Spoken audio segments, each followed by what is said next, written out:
ამჯერად გესაუბრებით ალერგიულ დაავადების ფარმაკოლოგიურ თერაპიაზე ვეტერინარ კლინიკურ პრაქტიკაში. განვიხილავთ თუ რა სიმპტომებს უნდა დავაკვირდეთ, რა ფაქტორები უნდა გავითვალისწინოთ თერაპიის დანიშნამდე, როგორი თერაპიები გამოიყენება და რა მექანიზმით მოქმედებენ ისინი. ზოგადი სიმპტომები რო განვიხილოთ, თავმოყრით ჰრამოგრამი კიდევ კონკრეტულად სახეზე და ტანზე შეიძლება იყოს შეწითლებები, ბეწვის ცვენა, ცხოველი ქავებს, თათებს ილოკავს, გამონადენი არის ხოლმე ყურებიდან და რაღაცა განსხვავებული სუნი, თათებზეც შეიძლება ქონდეთ სუნი და მეორადი ინფექციებიც ხშირად არის ხოლმე გაზიანების გამო. აი ფოტოებიც რომ ნახოთ, რაზე ვსაუბრობ, ესეთი შეწითლებები, რომელიც პირველ ფოტოზე არის ნაჩვენები.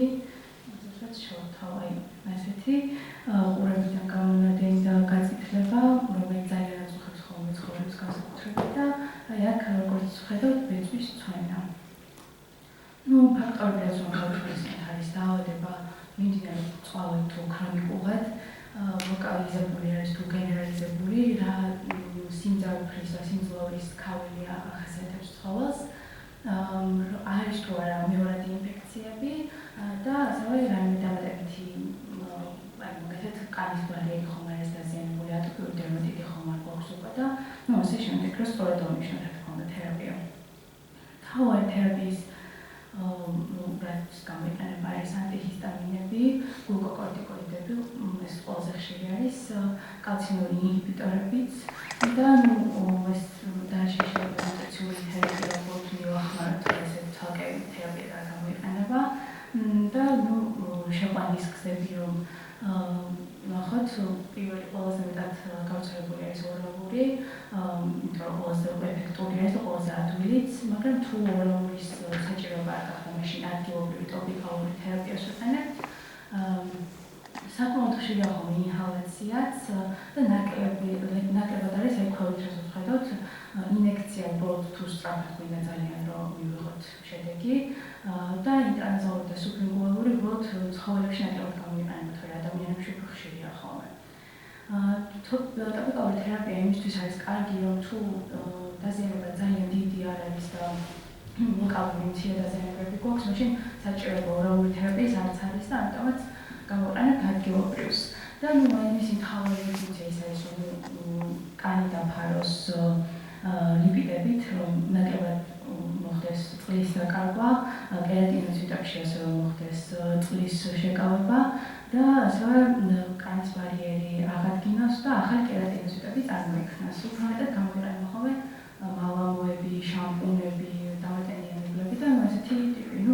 შეიძლება რომ ისეთი დაზიანება არ იყოს, რომ ადგილობრივი საკმარისი იყოს, ამიტომაც ვიყენებთ ხოლმე ორალურ თერაპიას და ყველაზე მეტად ეხლაც გამოიყენება არის ანტიჰისტამინები. მათი მთავარი ფუნქცია არის ის, რომ დაგლუკოს, ანუ არ მოხდეს ჰისტამინ რეცეპტორის ერთმანეთთან ურთიერთქმედება. როგორც ხედავთ, ეს არის ჰისტამინი ლურჯად, ყვითლად ანტიჰისტამინი და ეს პატარა იტოდივით რეცეპტორი, რომელიც არის ნერვზე და ატარებს მაგალითად ქავილის აღქმებას და ანტიჰისტამინი უნდა დაუკავშირდეს რეცეპტორს, უნდა მოახდინოს ჰისტამინის დაკავშირებამდე ეს და არ მოახდინოს მათი ერთმანეთთან კავშირის განხორციელება. უბრალოდ ეს იმას ნიშნავს, რომ ძალიან დიდი ორგანიზმისება ის აქვს, რომ თუ არ მოასწრო ანტიჰისტამინმა ჰისტამინამდე დაკავშირება რეცეპტორზე, მაშინ ანტიჰისტამინი აღარც იქნება ეფექტური. და ამიტომაც ანაფილაქსიის დროს, ასთმის დროს, ატოპიური დერმატიტის დროს პირველი ხაზის თერაპია დავიყენებთ ხოლმე ამას. მაგრამ საკმაოდ უსაფრთხოა და ამიტომაც დიდხნიანი თერაპიისთვის შეგვიძლია რომ გამოიყენოთ. 4 ტიპის ანტიჰისტამინები არსებობს. բոլორი უფრო მეტად ნაკლებად გამოიყენება ხოლმე ცხოველებში, განსაკუთრებით H1 და H2 ბლოკერები განვიხილოთ. საერთოდ ის აქვს, რომ ორივე საკმაოდ იაფია, ხელმისაწვდომი, სწრაფად მოქმედი, საკმაოდ უსაფრთხოც, მაგრამ მათი მოქმედებები შეზღუდული არის. H1 ბლოკერებს ვიყენებთ ალერგიული რეაქციების დროს, გზავრობით გამოწვეული სიმპტომების დროს, ცხოველებში ძალიან ხშირი ადამიანებში ხდება და ინსულინის დროსაც ეფექტური არის. პერიფერიული მოქმედება აქვს და ყველაზე მეტად ბენადრელი გამოიყენება ხოლმე როგორც ადამიანებში, ისე ცხოველებში. H2 ბლოკერების შემთხვევაში კი ჟავის წარმოქმნის შემცირებისთვის ვიყენებთ, კუჭის ყურების დროს გასტროინტესტინალური მოქმედება აქვს და ადრე ყველაზე მეტად ზანაკი გამოიყენებოდა ხოლმე, ახლა ყველაზე მეტად ფამოტიდინი. რა ახლა უსაფრთხოა, კარგი არის გამოყენება, მაგრამ შესუდული მოქმედება რა ხან აქვს, მაშინ ხშირად გვჭირდება ხოლმე სტეროიდების ჯართვაც. გლუკოკორტიკოსტეროიდები თუ შეგვიძლია, მაშინ უჯობია დავნიშნოთ ადგილობრივად, მაგრამ უმეტესად საჭირო ხდება ხოლმე ორალურად მიწოდება. და ეგ მექანიზმი რომ ნახოთ, სტეროიდი დაუკავშირდება რეცეპტორს, წარმოქმნის კომპლექსს, მოის მარტივად განვიხილვა რა თქმა უნდა, გადავა ბირთვში, დაუკავშირდება DNF-ს და მიმდინარეობს ENF-კაბაბეს ინჰიბირება, რის შედეგადაც ბოლოს ვიღებთ გენის ტრანსკრიფციის შემცირებას და ციტოკინების სინთეზის ნაკლებობას, რომ ნაკლებები იმუნური პასუხი მივიღოთ. იმიტომ რომ ეს ზედმეტი იმუნური პასუხი. ასე რომ აღვქვათ კარგად, მწვანე ხაზები გვაჩვენებს სტიმულაციას და წითელი ინჰიბირებას და ზოგიერთი მაკროფაგი და რეგულატორული მტოვრჯებები არის ხოლმე უფრო მეტად სტიმულირებული, იმიტომ რომ ეს ჩვენ მიზანი არის, რომ მთლიანად იმუნური პასუხი კი არ შეწყდეს, არამედ უბრალოდ შემცირდეს და დანარჩენი უჯრედების TH1, 2, 17 რეაქციები იკლებს, რა თქმა უნდა, ციტოკინების წარმოქმნაც ნაკლები არის და ხდება ეგრეთ ნეიტროფილების, ეოზინოფილების აპოპტოზი. და ბევრი გვერდითი მოვლენა აქვს ხოლმე გლუკოკორტიკოიდებს და მისი შეწყვეტაც ეს პირდაპირ არ შეიძლება, უნდა შევამციროთ დოზა და ნანავა შემცირებით მე უნდა გავუწყვეტოთ, რომ ზუდი რეაქცია არ მივიღოთ. და ხშირად ალტერნატიულ გზად ვიყენებთ ხოლმე კალციუმური ინჰიბიტორებს. ესენი ბევრად უფრო უსაფრთხოები არიან, თუ შეგვიძლია ჯობიარობის დავნიშნოთ ხოლმე, მაგრამ ძალიან დიდი ხანი გვჭირდება ხოლმე რაიმე ეფექტის მისაღებად, რომ შეიძლება ერთი კვირა არანაირი ეფექტი არ მივიღოთ და ამიტომ სტეროიდები გახდეს ხოლმე საჭირო. და მარტო რომ აღვქვათ ციკლოსპორინი, ეგ რაც მოქვს 11 ამინომჟავა შემცვლელი არის, 2 პროტეინის შეკავშირება შეუძლია, აი რომ ხედავთ ციკლოფილინს და კალცინეურინს და მათ ურთიერთქმედებას ბლოკავს. შუაში ჩადგება ესე მარტივად რომ ვთქვათ და ტეუჯად უპასუხს დაბლოკავს ინტერლეიკინების წარმოქმნას შემცირებს და ამიტომაც ესეც კარგი მეთოდი არის გამოყენების ბოლო პერიოდში უფრო დაიხვეწა ეს მედიკამენტები და უფრო იყენებენ ხოლმე როგორც ალტერნატიულ გზად. რომ შევაჯამოთ, მნიშვნელოვანი არის რომ სწორად დავსვათ დიაგნოზი, სწორი პრეპარატი შევადგინოთ და სწორი თერაპია იყოს და ბოლო პერიოდში ბევრად უფრო მეტი კვლევა ტარდება ხოლმე ამაზე, რომ რომელი ალტერნატიული გზა არის უკეთესი, რომ ძალიან არ დავაზიანოთ იმუნური პასუხი და შესაბამისად მეორად ინფექციები, რომელიც შეიძლება ისედაც იყოს, კიდევ უფრო არ გავამძლავროთ ამ დაქვეითებული იმუნიტეტის ფონზე. მადლობა დიდი, თუ რამე კითხვები გაქვთ, მოვისმენთ. კითხვები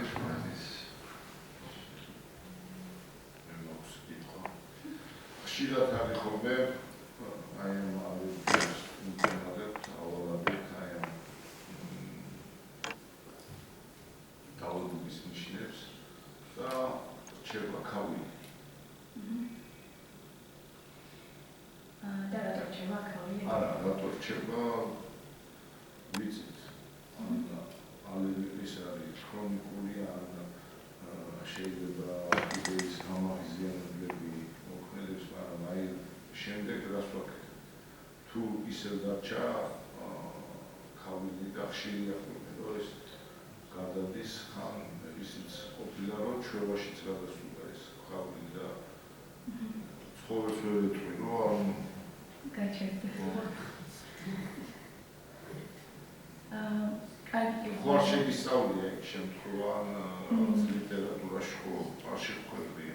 კი, მე რაც ვიცი, ისე რომ ბოლომდე უნდა მოვაშოროთ გამღიზიანებელი, შეიძლება კიდე იყოს რაღაცით დარჩენილი და სანამ ბოლომდე ოდნავ მაინც თუ აქვს დარჩენილი რაღაც გამღიზიანება, ცხოველი ეზოლა აგრესიულად რეაგირებს, იმიტომ რომ უკვე ამდენი ხანი იქაურა და უკვე მიშვეულიაც არის, როგორც თქვით და შეიძლება აი ძალიან ოდნავ გამღიზიანებაც კი უკვე ამხელა აგრესიულ ქავილამდე მივიდეს და ხშირად ზუსტად ამ ქავილი გიზიანებენ ხოლმე უფრო მეტად ვიდრე ისე გაღიზიანება არის და თუ საჭიროება გახდა შეიძლება რომ ისეთ ზომის მივმართოთ რომ მაგათი კონუსი გავუკეთოთ რომ ძალიან არ დაიზიანოს თავი იმედია ეგეთი ის არ გახდება ხოლმე საჭიროება მაგრამ თავი არის რომ გარემოშოვხდეთ ისეთი რომ ოდნავ გაღიზიანებაც კი არ ქონდეს სანამ ეს ჩვევა და გადაუვლის აი ამ შემთხვევაში ანტიჰისტამინი რო ხანდაზმულად გაუგრძელოთ ეფექტი ექნება თუ ანტიჰისტამინის ხანგრძლივი გამოყენება ჯობია არის სტეროიდებს და სხვა თუ შეგვიძლია და ეს ულაგებს პრობლემას კი კი სულ მუდმივად მონიტორინგი უნდა გავაკეთოთ და უნდა დავაკვირდეთ რა მოქმედებს იმიტომ რომ ალერგიების შემთხვევაში ძალიან რთულია ესე გაიგო ერთი სწორხაზოვნად რაიმე მოქმედებს თუ აი რაღაც სხვა გაღიზიანება არის პარალელურად და აი მნიშვნელოვანია რომ დავაკვირდეთ ხოლმე რა მოქმედებს რა შეიძლება დიდი ხანი გავაგრძელოთ შეიძლება ეს სულაც არ უშუალოდეს და ადგილობრივი მკურნალობაც ამისთვის ძალიან ეფექტურია ხოლმე რომ ძალიანაც არ მიმოქმედოთ იმუნური სისტემაზე და რაც შეიძლება რომ მარტივად გადავატანოთ ცხოველს ეს სიმპტომები. კლინიკაში ხშირად არის ხოლმე პრობლემა რომ თუ დადგინდება ძალზე ან კატაზე ალერგია გამიგონია ძალიან ბევრი ექიმისგან რომ აი გააგდებია და ასე შემდეგ და თუ კი ცხოველს აქვს ადამიანზე ალერგია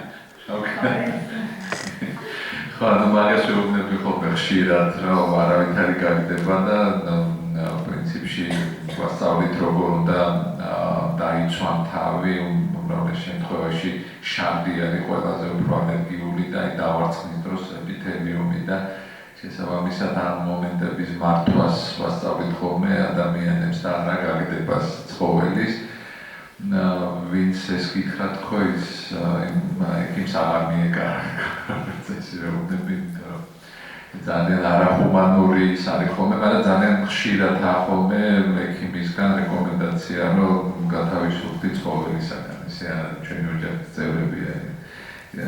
კითხვა იყო დაბაში.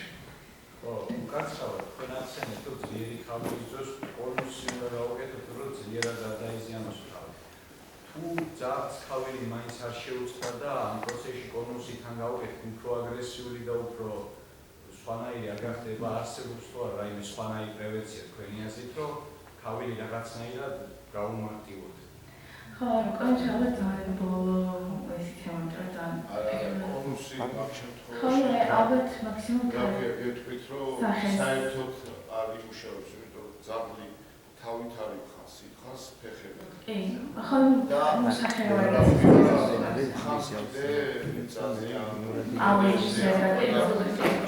კონუსი მანდა საერთოდ სხვანაირად ძირითადად ჩვენ რაღაცა მექანიზმით ისე გავაკეთებთ რომ ძაც ეკავება, მაგრამ ჩვენ პრევენციას ვახდენთ რომ აღარ მოიქავოს.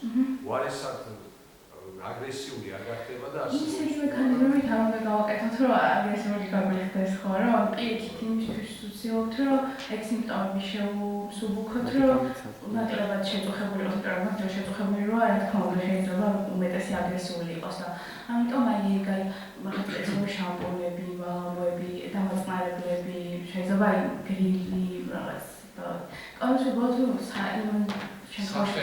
სახერო არ დაიზიანოს თან ხო აი ყველაზე გაღიზიანება მაქედან მოდის ხოლმე ჭამის შორშის მერე ხელს რაღაცა ყურებს იზიანებენ ხოლმე და ნუ აი ძალიან თუ საჭირო გახდათ ისე სხვა რაღაცებით და ანტიჰისტამინურებს შორის უნდა შევარჩიოთ უფრო ფართო მოქმედების მაგალითად ატარაქსი როგორც ვიცი ინიშნება ცხოველებში რომელიც გარდა ქავილზე ზემოქმედებისა ასევე დამაწნარებელი ეფექტით ფსიქიატრიაშიც გამოიყენება ატარაქსი და ცხოველებში შეგვიძლია შევარჩიოთ ანტიჰისტამინი.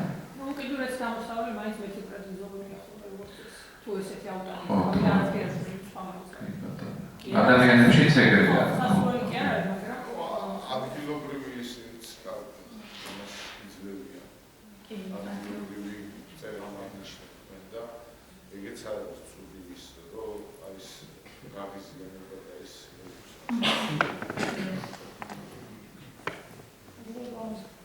დიდი მადლობა.